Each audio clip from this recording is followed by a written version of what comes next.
plaisir pour moi de vous retrouver dans le cadre de cette rubrique qui vous permet de retrouver santé et bien-être. Mesdames, Messieurs, bienvenue dans Conseil Santé. La consommation d'insectes ou l'entomophage est une pratique qui est très répandue dans certaines parties du monde, telles que en Afrique, en Asie et également en Amérique. Selon la FAO, il y a lieu de promouvoir cette culture alimentaire traditionnelle à l'échelle mondiale pour lutter contre certains problèmes majeurs de santé publique, notamment la faim qui est à la base du décès de plusieurs individus à travers le monde.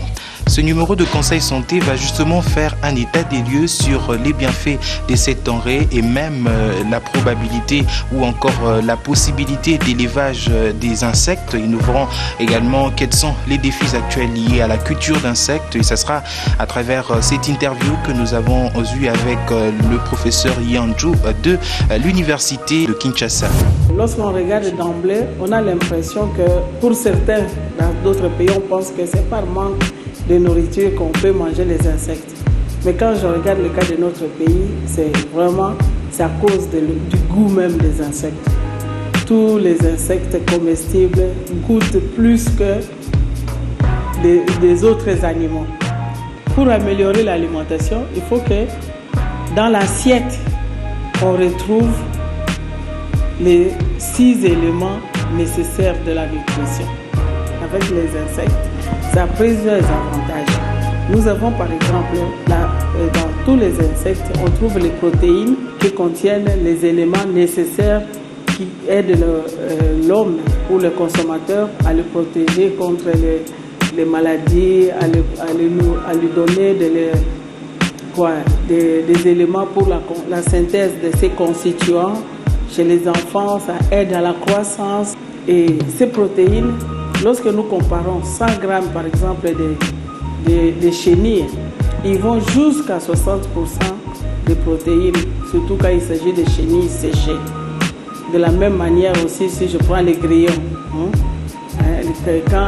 non seulement que ça goûte bien, mais vous allez voir que la quantité de protéines est 3 fois plus que la quantité de protéines contenues dans la viande de bœuf par exemple. Alors que d'une manière générale, on pensait que manger la viande de bœuf, c'est là bien manger. Mais quand on a mangé les insectes, on a mangé tout. Nous avons les protéines, nous avons déjà dit à quoi ça sert. Il y a les glucides, qui sont les sucres nécessaires pour nous donner l'énergie, makasi. Il y a les lipides, donc les huiles. Il y a des huiles que l'organisme ne sait pas synthétiser. On les appelle les huiles essentielles. Ces huiles-là, il doit les trouver dans la nourriture. Notamment dans les insectes, une des qualités que j'ai peut-être oubliées des insectes, c'est qu'ils possèdent les acides gras, donc les huiles essentielles que l'organisme ne sait pas synthétiser. Donc si vous mangez les insectes, vous avez aussi ces huiles-là essentielles. Et puis, il y a les vitamines, les vitamines qui sont comme des catalyseurs. Et quand vous les manquez, vraiment, vous n'avez pas mangé. Parce que vous pouvez tout évacuer sans digérer. Vous comprenez? Et l'insuffisance en vitamines, c'est un grand problème. Comme l'insuffisance aussi en sels minéraux.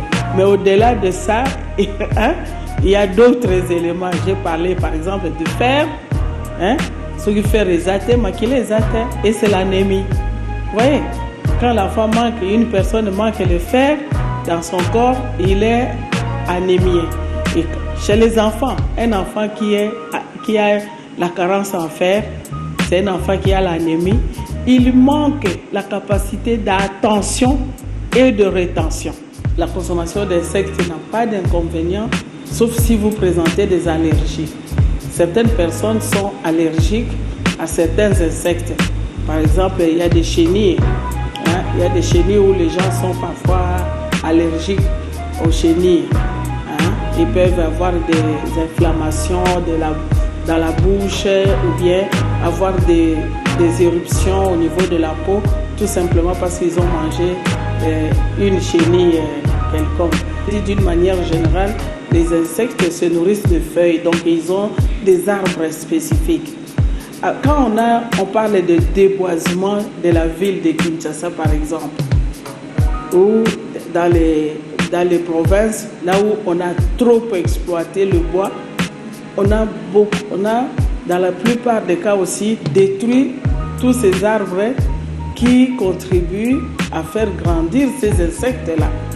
Et lorsque l'arbre, c'est ça que nous appelons en écologie la chaîne trophique. Lorsque l'arbre disparaît, l'espèce aussi va disparaître. Donc il faut considérer que tout le travail que nous avons fait à détruire les arbres pour les braises, pour je ne sais quoi, pour les bois ou quoi, ça a contribué à faire disparaître aussi les espèces qui sont habituées.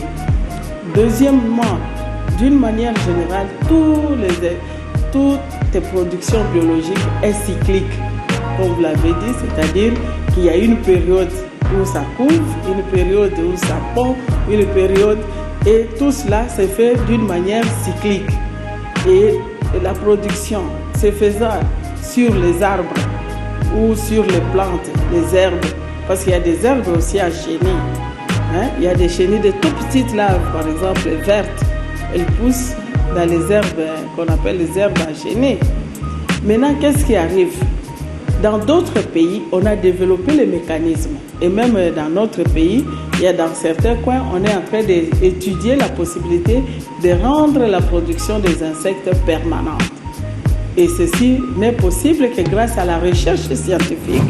Vous comprenez donc la nécessité d'approfondir les recherches pour que l'élevage à l'abattage et même au séchage, qui est l'une des techniques utilisées par certains éleveurs tels que ceux de la chenille, que la consommation d'insectes n'y présente aucun danger pour la santé, car au-delà de bienfaits tant vantés par l'expert à travers cette interview, ces insectes peuvent également présenter certains dangers. Les dangers liés notamment au venin qu'on peut retrouver dans certains insectes qu'on rencontre notamment en brousse ou bien dans la ville, parce que comme vous le voyez, le palmier qui est derrière moi est aussi une plante que beaucoup utilisent pour notamment le ramassage de larves qui est vraiment consommé ici en République démocratique du Congo. Au-delà de tout, vous avez compris à travers le propos de l'expert qu'il y a lieu d'encadrer tous ces éleveurs d'insectes pour qu'on puisse arriver à maîtriser tous les dangers sanitaires liés à la consommation des insectes. Mais d'un aspect qui est très important aujourd'hui, il faudrait qu'on puisse tous participer, nous y mettre dans la lutte contre le déboisement, parce que c'est aussi l'une des causes qui est à la base de la disparition des plantes qui regorgent, ou encore des plantes dans lesquelles on retrouve les insectes qu'on peut consommer, et lutter ainsi contre la faim. C'en est fini pour Conseil Santé d'aujourd'hui. Je vous fixe rendez-vous très prochainement pour un autre numéro, pourquoi pas.